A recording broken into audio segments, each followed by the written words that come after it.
Friends, இந்த question என்ன கொடுத்துருக்காங்க, 9 × 100 என்ற எண்ணின் ஒன்றாம் இலக்கம் என்னன்னு கேட்டிருக்காங்க. 9 × 1 போட்டிங்கன்னா என்ன வரும்? 9. 9 × 2 போட்டிங்கன்னா என்ன வரும்? 81, கடைசி 1 முடியும். 9 × 3 போடும்போது என்ன ஆகும்?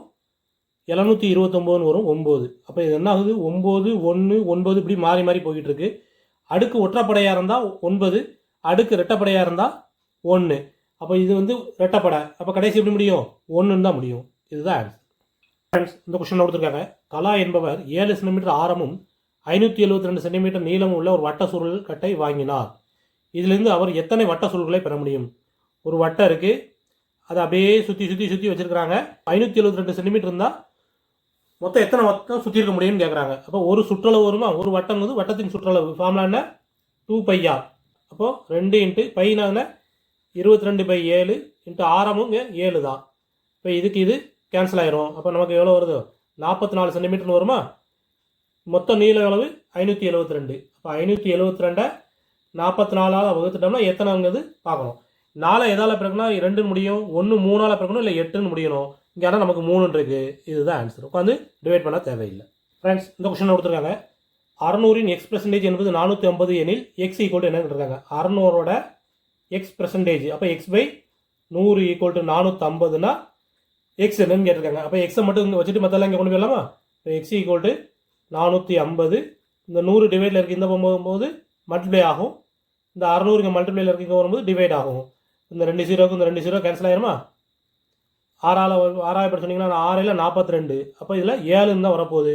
7ன்னு வரக்கூடியது இது ஒன்று தான். இங்கேயே முடிச்சிடலாம். 42 மிச்சம் 3 வரும், 30. 30. 7ன்னு வரவுமே நமக்கு ஆன்சரை பாருங்கள். ஏதாவது ஒன்று இருக்குது, அதை டக்குன்னு டிக் அடிச்சிருங்க. ஃப்ரெண்ட்ஸ், இந்த கொஸ்டின் கொடுத்துருக்காங்க. 2 கோணங்களின் விகிதம் 4:5. மேலும் இவை 2 மிகை நேரப்பு கோணங்கள் எனில் கோணங்களின் மதிப்பு என்னன்னு இருக்காங்க. மிகை நேரப்பு கோணம்னா என்னன்னா 2ஐ கூட்டினீங்கன்னா 180 வரணும். இங்கே கொடுத்துருக்குது எல்லாமே 180 தான். சரிங்களா? அதோட விகிதம் எப்படி கொடுத்துருக்காங்க? 4:5ன்னு கொடுத்துருக்காங்க. இப்போ இந்த ப்ராப்ளத்தை பொறுத்த வரைக்கும் எனக்கு மிகை நேரப்பு கோணமும் தெரியாது, அந்த விகிதமும் தெரியாது. அப்படின்னா எப்படி சால்வ் பண்ணலாம்னு சொல்கிறேன். 4:5. சரிங்களா? முதல் இது கம்மியாக இருக்கணும், ரெண்டாவது அதிகமாக இருக்கணும். அப்போ இது கிடையாது, இது குறையா இருக்குது, இது கூட இருக்குது, இதில் மாறி இருக்குது. பார்த்தீங்களா? அப்போ இது கிடையாது. இது 2 தான் எனக்கு ஆன்சரான்னு பார்க்கணும். ரெண்டாவது 5 மடங்காக இருக்கணும். இது அப்படியே இருக்குது, 5 மடங்கில் கிடையாது. 5 மடங்குல எப்படி இருக்கணும்? ஒன்று 0ன்னு முடியணும், இல்லை 5ன்னு முடியணும். அப்படி இது இல்லை. இப்போ டேரெக்டாக இதுதான் ஆன்சர். ஃப்ரெண்ட்ஸ், இந்த கொஸ்டின் கொடுத்துருக்காங்க. கீழ்கண்ட படத்தின் சுற்றளவு காண்க. எல் ஷேப்பில் இருக்குது. இந்த சைடு வந்து 28 சென்டிமீட்டர், இந்த சைடு 28 சென்டிமீட்டர், இது 7 சென்டிமீட்டர், இது 7 சென்டிமீட்டர். சுற்றளவு என்னன்னு கேட்டிருக்காங்க. சுற்றளவு வந்து எல்லாம் கொடுத்துருக்கப்புறம் நம்ம அப்படியே கூட்டிடக்கூடாது. இதை கூட்டிங்கன்னா என்ன வரும்? 28 + 28 56, ஒரு 7, ஒரு 7. அப்போ 56 + 7 + 7 14. கூட்டிங்கன்னா என்ன வரும்? 70. டேரெக்டாக 70 அடிச்சிடக்கூடாது. ஏன்னா இந்த பகுதி ஒன்று இருக்குல்ல, இதை கூட்டியாச்சு, இதை கூட்டியாச்சு, இதை கூட்டியாச்சு, இதை கூட்டியாச்சு. இந்த பகுதியை கூட்டலை, இந்த பகுதியை கூட்டலை. இந்த பகுதி எவ்வளோ இருக்கும்? மொத்தம் 28. 28ல் இந்த 7 போயிடுச்சுன்னா இந்த பகுதி எவ்வளோ இருக்கும்? இது 21. இந்த டோட்டல் சைடு வந்து எவ்வளவு? 28. அதில் இந்த 7 போயிடுச்சுன்னா இந்த பக்கமும் 21. அப்போ இது ரெண்டையும் நம்ம கூட்டணும். இப்போ +21 + 21 கூட்டிங்கன்னா நம்ம கடைசி 2 முடியுதா? இதுதான் ஆன்சர். வந்து கூட்டிகிட்டு இருக்க வேண்டாம். கூட்டிங்கன்னா என்ன வரும்? 70 + 42 112. நமக்கு அவ்வளோனா எழுதி டயத்தை வேஸ்ட் பண்ண வேண்டாம். லாஸ்ட் டிஜிட் வரவுமே ஆன்சரை டிக் பண்ணிடலாம். ஃப்ரெண்ட்ஸ், இந்த கொஸ்டின் என்ன கொடுத்துருக்காங்க. எக்ஸிலிருந்து 10ஐ குறைத்தல் என்பது வாய்மொழி கூற்றாக இருந்தால் அதன் இயற்கணித கூற்றானது. என்ன கொடுத்துருக்காங்க? எக்ஸிலிருந்து 10ஐ குறைக்கணும். இப்போ என்ன பண்ணணும்? அல்ஜிப்ரிக்காக எழுதும் போது x - 10. சரிங்களா? எக்ஸ்லேருந்து 10ஐ குறைத்தல். அப்போ இதுதான் ஆன்சர். ஃப்ரெண்ட்ஸ், இந்த கொஸ்டின் கொடுத்துருக்காங்க. 8 தரவுகளின் சராசரி 22. ஒவ்வொரு தரவுடன் 2ஐ கூட்டினால் கிடைக்கும் சராசரியை காண்க. இது லாஸ்ட் வீடியோவில் ஏற்கனவே பார்த்துக்கணும். என்ன அந்த ஒவ்வொரு தரவோட எதை கூட்டுறாங்களோ அதை சராசரியை கூட்டினா போதும். ஒவ்வொரு தரவோட எதை பெருக்கிறாங்களோ அதை சராசரியோட பெருக்கினா போதும். அப்படி பார்க்கும்போது இங்கே 22 + இங்கே கூட்ட வேண்டியது 2. 2ஐ கூட்டிங்கன்னா 24. இதுதான் ஆன்சர். ஃப்ரெண்ட்ஸ், இந்த கொஸ்டின் கொடுத்துருக்காங்க. ஒரு சுவரின் அடியிலிருந்து 5 அடி தொலைவில் உள்ள ஏணியானது சுவரின் உச்சியை 12 அடி உயரத்தில் தொடும் எனில் ஏணி நிலத்தை காண்க. இது சுவர்னு வச்சுக்கோங்க. இதுலேருந்து ஒரு ஏணி இங்கே சாட்சி வச்சுருக்கோம். இது எவ்வளோ கொடுத்துருக்காங்க? 5 அடின்னு கொடுத்துட்டாங்க. ஸோ ஏணி வந்து உச்சத்தில் தொடக்கூடிய இடம் வந்து இது வந்து 12 அடி. இது 12, இது 5 அடினா ஏணியோட உயரம் என்னன்னு கேட்டிருக்காங்க. அப்போ இது என்ன பண்ணலாம்? பிதாகரஸ் எப்படி செங்கோணம் முக்கோணமாக இருக்கா? இதோட வேல்யூ என்ன ஆயிரும்? கர்ணம் ஸ்கொயர் = 12² + 5². 12² வேல்யூ 144. 5 ஸ்கொயரோட வேல்யூ 25, ரெண்டையும் கூட்டிங்கன்னா 169. 9 முடியும்னா 3 3 முடியணும். ஏன்னா இல்லை 13 square. Karnam square equal to 13 square. நான் கர்ணம் வந்து 13. இந்த வேல்யூ எவ்வளவு? 13. இதுதான் ஆன்சர். ஃப்ரெண்ட்ஸ், இந்த கொஸ்டின் கொடுத்துருக்காங்க.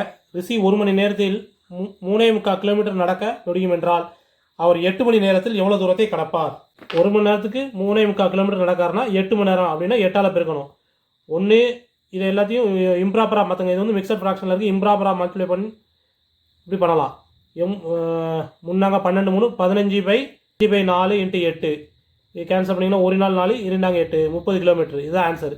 இல்லை அப்படின்னா M3 24 முக்கால் அப்படின்னா என்ன அர்த்தம்? 3/4 × 8 போட்டிங்கன்னா 2 2 6 + 6 30. இப்படியும் பண்ணலாம். ஃப்ரெண்ட்ஸ், இந்த கொஸ்டின் கொடுத்துருக்காங்க. ஒரு நபரின் வருமானம் 25% அதிகரிக்கப்பட்டு பிறகு 20% குறைக்கப்படுகிறது எனில் அவருடைய வருமானத்தில் ஏற்படும் மாற்றம் என்னன்னு கேட்டிருக்காங்க.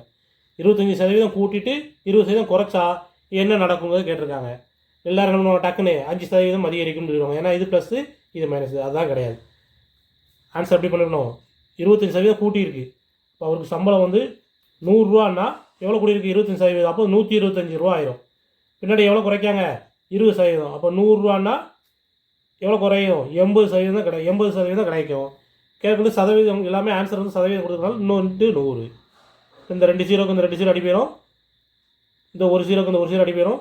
2 10 25 5 125. 1 2 2 4 2 8. இப்போ என்ன கிடைக்குது? 25 × 4. 25 4 எவ்வளவு? 100. 100%. அப்போ எந்த மாற்றமும் இல்லை. இதுதான் ஆன்சர். ஃப்ரெண்ட்ஸ், இந்த கொஸ்டின் கொடுத்துருக்காங்க. அரை மீட்டர் துணி விலை 30 எனில் 8 1/3 மீட்டர் நீளம் உள்ள அதே துணியின் விலை என்னன்னு கேட்டிருக்காங்க. அரை மீட்டர் வந்து 30 ரூபானா 1 மீட்டர் எவ்வளவு? 60 ரூபா. நமக்கு கேட்டது 8 1/3. இப்போ M3 24 1 25 போடலாமா? இது M3 24 1 25/3. 1 3 3 20 3 60. அப்போ என்ன ஆகும்? 20 × 25 25 2 50. இங்கே ஒரு 0 சேர்க்கும் 500. இதுதான் ஆன்சர். ஃப்ரெண்ட்ஸ், இந்த கொஸ்டின் கொடுத்துருக்காங்க. எக்ஸ் மற்றும் ஒய் இருவரும் இணைந்து ஒரு வேலையை 6 நாட்களில் முடிப்பார். ஒய் மட்டும் தனியே இந்த வேலையை 15 நாள் முடிப்பார் எனில் எக்ஸ் மட்டும் அந்த வேலையை முடிக்கும் நாட்களின் எண்ணிக்கை ஆனது அப்படின்னு கேட்டிருக்காங்க. 2 பேரும் சேர்ந்து அந்த வேலையை எவ்வளோ நாள் முடிக்காங்க? 6 நாளில் முடிக்காங்க. அப்போ ஒரு நாள் வேலை எவ்வளோ முடிச்சிருப்பாங்க? 1/6. ஒய் மட்டும் அந்த வேலையை எத்தனை நாள் முடிக்காரு? 15 நாளில். அப்போ ஒரு நாள் எவ்வளோ முடிச்சிருப்பாரு? 1/15 முடிச்சிருப்பாரு. இது 2 பேரும் சேர்ந்து முடிக்கக்கூடியது. இது ஒருத்தர் ஒய் மட்டும் செய்யக்கூடியது. அதுல வந்து இதை கழிச்சாச்சுன்னா நமக்கு என்ன கிடைச்சி போவோம்? எக்ஸ் மட்டும் முடிக்கக்கூடிய வேலை கிடைச்சி போகும். இப்போ 2க்கு மீச்சமாக பார்த்தீங்கன்னா என்ன வரும்? 15. இது 6. 2க்கு மீச்சமாக வந்து 30 வரும். இது 30 அப்படின்னா இது மேலே 4 பிறக்கணும். கீழே 5ஆல் பிறக்கீங்கன்னா மேலே 5ஆல் பிறக்கணும். இங்கே கீழே 30 வந்துருமா? இப்போ 5 30னா மேலே 1 5 5. இங்கே அதே மாதிரி 30 வரணும். எதால பிறக்கணும்? 2ஆல் பிறக்கணும். மேலே 2ஆல் பிறக்கினீங்கன்னா வந்துட போகுது. அப்போ என்ன ஆகும்? 5 - 2 3/30. அப்போ 1 3 3 5 30. இது என்னது? 1/3 ஒரு நாள் வேலை. இப்போ மொத்த வேலை எவ்வளோ நாள் முடிப்பாரு? 10 நாள் முடிப்பாரு. இதுதான் ஆன்சர். ஃப்ரெண்ட்ஸ், இந்த கொஸ்டின் கொடுத்துருக்காங்க. 117 × 1/20 இலக்கமானதுன்னு கேட்டிருக்காங்க. 1ஆம் இலக்கம்னா கடைசி 7 முடியுது. 7 1னா 7 தான். 7 2ங்கும் போது என்ன ஆகும்? 7 49 முடியும். திருப்பி இதை 7ஆல் பிறகும்போது என்ன ஆகும்? 9 63 3 முடியும். திருப்பி இதை 7ஆல் பிறகும்போது 7 3 21 திருப்பி 1 முடியும். திருப்பி இதை 7ஆல் பிறகும்போது என்ன ஆகும்? இந்த மாதிரி 7 9 3 1ன்னு திருப்பி அப்படியே போகும். சரிதானா? இப்போ நமக்கு என்ன கொடுத்துருக்காங்க? மேலே அடுக்கு 20 கொடுத்துருக்காங்க. இது 4 8. இப்போ 7 அடுக்கு 1 7 அடுக்கு 2 7 அடுக்கு 3 7 அடுக்கு 4. இது எவ்வளவு? 4 வரும்போது அதே மாதிரி இது 8 வரும்போது 1 முடியும்.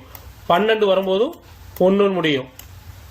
16 வரும்போதும் 1 முடியும். அப்போ அதே மாதிரி அடுக்கு 20 வரும்போதும் 1 முடியும். அப்போ இதுதான் ஆன்சர். ஃப்ரெண்ட்ஸ், இந்த கொஸ்டின் கொடுத்துருக்காங்க. ரூபாய் 6400 ஏ மற்றும் பி இரு நபர்களுக்கு 5:3 என்ற விதத்தில் பிரித்து கொடுத்தால் ஏக்கு கிடைக்கும் தொகை எவ்வளவுன்னு கேட்டிருக்காங்க. சரிதானா? இது என்ன கண்டுபிடிக்கணும்? ஏக்கு பங்குக்கு 5/2க்கு சேர்த்து எவ்வளவு? கூட்டிங்கன்னா 8. ஏயோட பங்கு இதுதான். 8ல் 5 பங்கு இன்ட்டு மொத்த அமௌண்ட் எவ்வளவு? 6400. சரிதானா? இது எதுவுமே சால்வ் பண்ணாமல் நம்ம எப்படி பண்ணலாம்னு பார்ப்போம். இது எதுவுமே சால்வ் பண்ணாமல் எப்படி பார்க்கலாம்னா 8ல் பாதி 4 4க்கு மேலே இருக்கா? இப்போ இந்த இதில் பாதிக்கு மேலே இருக்கணும். சரிதானா? 8ல் பாதி 4 4 விட இது கூட இருக்கு 5. இப்போ இதில் பாதி எவ்வளவு? 3200. 3200 கூட இருக்கக்கூடிய ஒரே ஆன்சர் இதுதான். இதை உட்காந்து சால்வ் பண்ணுங்கிற அவசியம் இல்லை. டைரக்டாக டிக் அடிச்சுட்டு போய்கிட்டே இருக்கலாம்.